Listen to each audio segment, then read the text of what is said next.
Ching Cafe. My name is Belinda Dabston, and it is our monthly Ching overview, yes, for May 2024.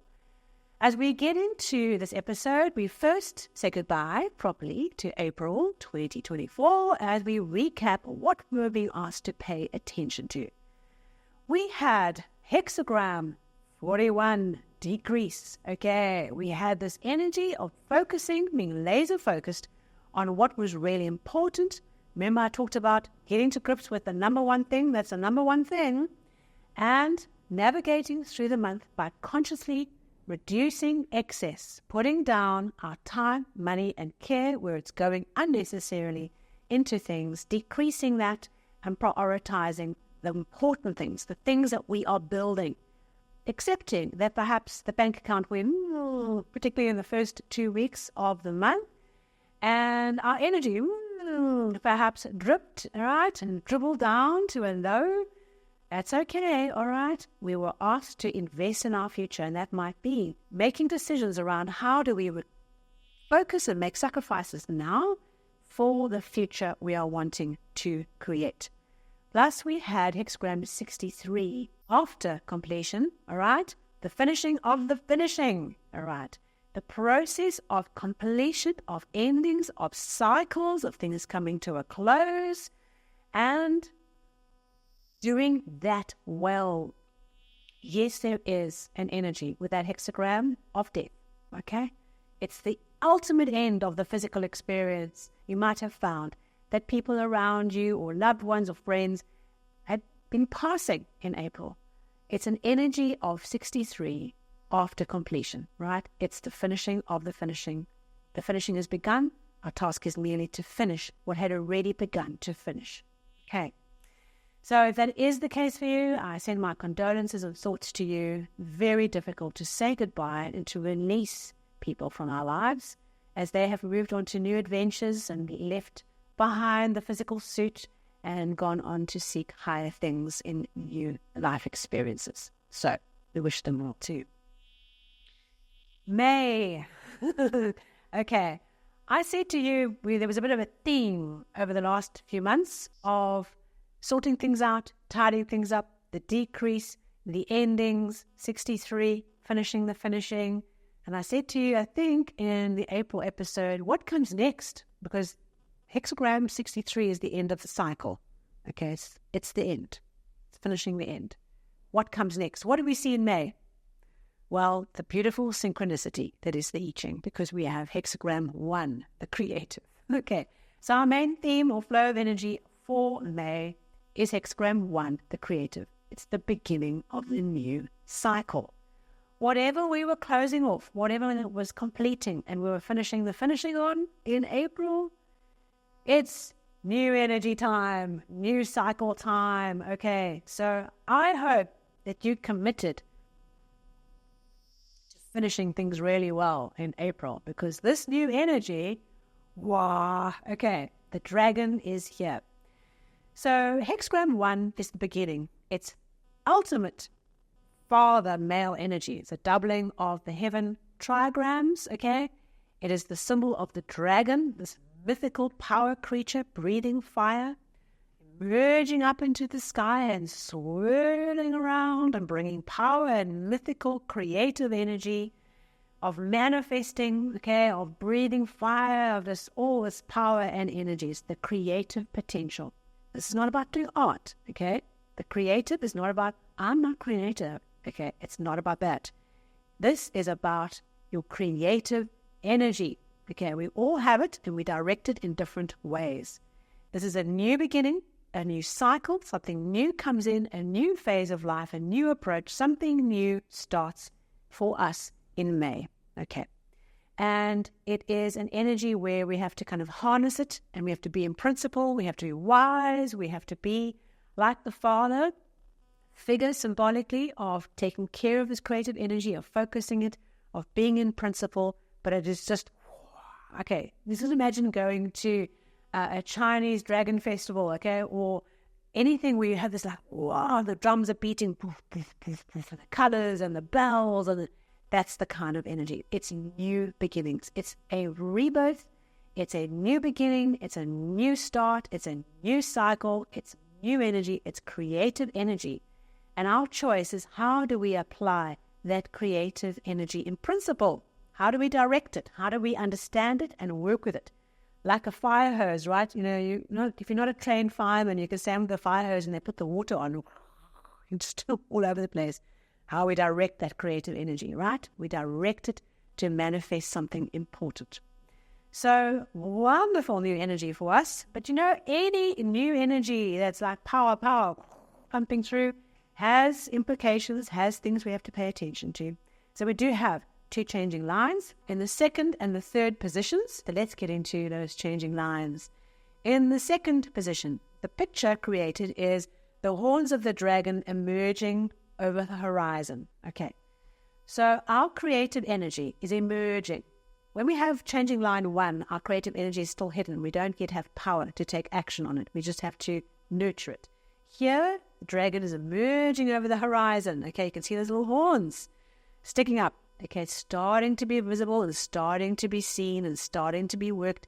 And the way that we do that, we stay in principle and we put our energy behind it and we reach out to guides and to helpers and wise people to help coax that energy out of the horizon, right? So we start working with it, we start moving forward with it, and we start bringing in the help and the advisory around how to maximize this emergence of our creative energy.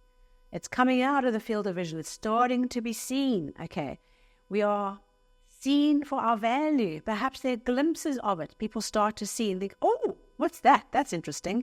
Okay, and it starts to emerge. Our creative energy starts to accumulate and ascend in energy as we work with the beginning of the month. And as you know, we can give a little bit of a timestamp around some of these changing lines, particularly when we do the monthlies, where we've got a bit of a bigger horizon. We can break the month up, in this case, into thirds, because we have two changing lines. So our first period is the beginning of the month to the first changing line, reaching its maximum. From that changing line to the next one, right in the third position, and from the third position to the outcome or relating hexagram is our third step. So we can take the month and divide it into thirds. Okay, and I've given you a rough timestamp around what that might look like. So our first hexagram, all right, the first week and a half, all right, is line 2. And emerging out. Okay, the power is starting to come out. We need to work with it. We're being seen. We're being noticed. Things are starting to move. All right. Then we start evolving into the second changing line in the third position. So the second third of the month, all right? The next week and a half, we start with that changing line. And that one says, we haven't yet crossed that chasm, that kind of treacherous spot between line 3 and 4, where we're going from the bottom trigram to the top trigram. We haven't crossed, we're about to cross, so it's a little bit of a difficulty. And this changing line says, the energy that we were starting to emerge and work with in line 2 starts accelerating. Okay. The masses start arriving. Okay. Things start moving and connecting to this creative energy, this new cycle that we've been actioning and working with. And it can be a little overwhelming. So the little judgment that goes with this line says, during the day, massive creative energy is plowed into this. At night, the worries plague you. Okay, so as an entrepreneur, I can understand this very well, of like, during the day, there's always things that need to get done, and there's always projects and all this new stuff that's needing to be worked with. And at night, the stress, the planning, all the logistics. Okay, that's the idea that comes with the line. There's a surge of creative energy. There's a surge of support. And the masses now start rallying to what it is you're trying to do. Okay, there's support.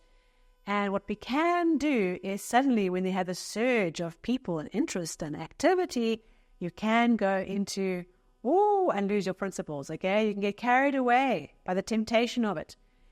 This changing line, the way we deal with it is, this too shall pass, okay? This energy shall pass. There's only a week and a half of intensity here, right?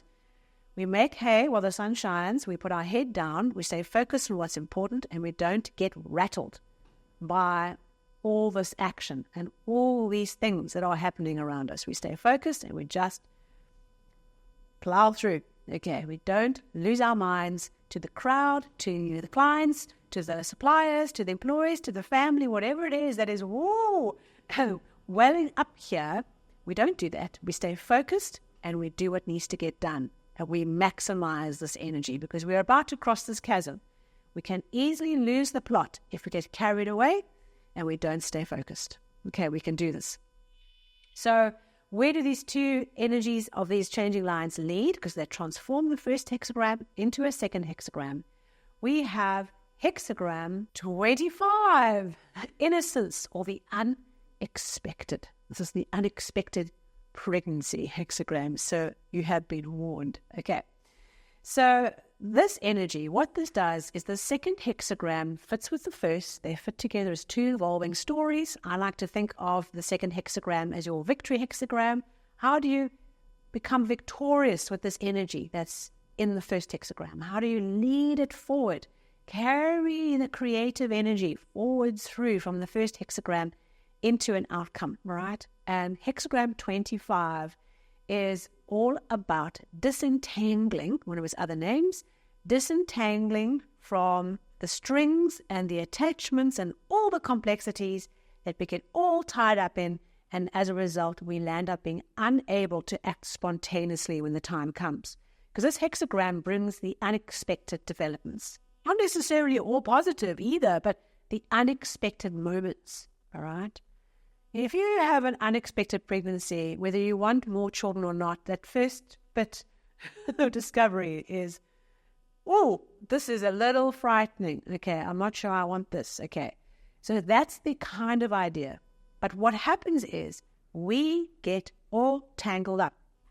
We get tangled up like in a ball of string, okay, to all kinds of old ideas, the way we did things, the way we've done things in relationships, all the associations, all the processes, and we get attached to things, okay? And when we get attached and locked into things, we become stuck with them, right? And as a result, we can't move when the time comes. When this opportunity jumps in, okay, the unexpected, we're stuck because we're tied up in all kinds of unnecessary complexity. So wherever we try and make things overcomplicated, we simplify.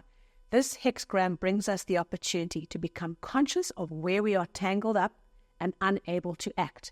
And we have to with this energy, particularly with this combination with hexagram 1, okay, this creative energy, all the stuff that's surging up.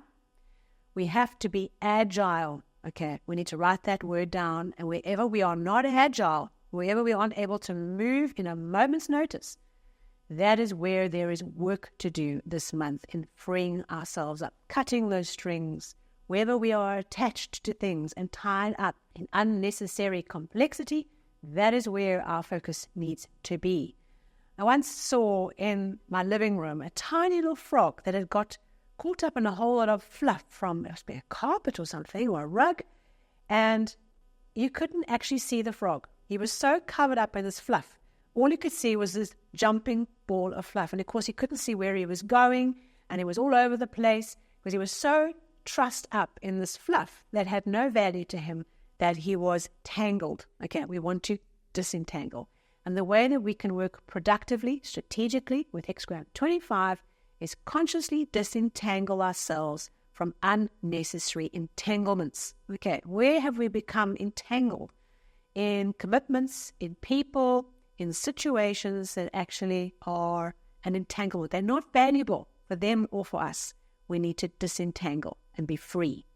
So seeking freedom, seeking the right freedom, disentanglement, and principle and power with this creative energy. Oh, May is going to be a very interesting month for us. What is going to happen for us all? Well, what I know is going to happen for us is that when these events come up, what pops up into our mind is, bing, the symbol, right? The little frog jumping in the fluff, or the dragon soaring in the air, or the sleepless nights. Those things are little symbols that pop up, and they come to us to remind us there's other ways of doing things. We don't have to get caught in the drama. We can master the moment. We can master ourselves. We can take a deep breath, and we can choose to do things in a different way and to understand the change that we're in, and then act in accordance with that change. Wow, May, an interesting month. Looking forward to going through it with you as we unpack May week by week by week through our weekly episodes. Our next one coming very soon. And so good luck for the month. Make hay, okay? There's a wonderful creative surge. There's new beginnings. There's all kinds of new chapters of energy that are coming to us to help us, and some unexpected surprises too. So let's be free, be liberated from the old and ready for the new. Thank you so much. Like and share if this was meaningful to you. And of course, subscribe if you are new to the channel or the podcast. Hit the follow button. And I'll see you very soon for our first full weekly overview for May.